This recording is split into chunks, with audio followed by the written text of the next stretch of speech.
Okay. What is the most likely diagnosis? A 45-year-old man presents to his dermatologist with a 6-month history of pruritic erythematous patches on his trunk and extremities. He reports that the lesions have been slowly enlarging and becoming more raised. Physical examination reveals multiple well-demarcated scaly plaques on his chest, back, and thighs. Um, a skin biopsy is performed, and histopathological examination shows atypical lymphocytes with cerebriform nuclei um, in the epidermis. Immunohistochemistry is positive for CD4. What is the most likely diagnosis? Okay. My diagnosis was I was thinking like rather like some type of like lymphoma with the atypical like cerebral nuclei, or it'd be like a mycosis fungoides.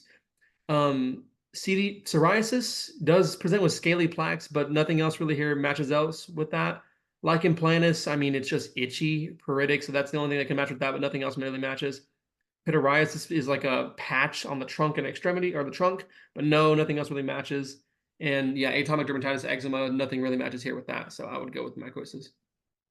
Yeah, perfect. I mean, I can't really explain it any better than this, right?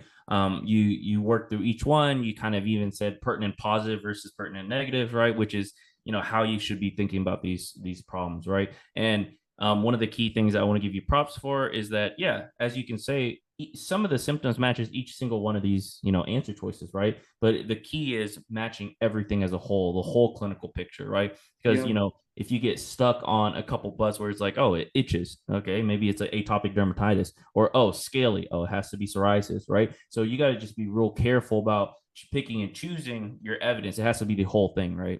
Yeah. One thing that, yeah, that's really been, I've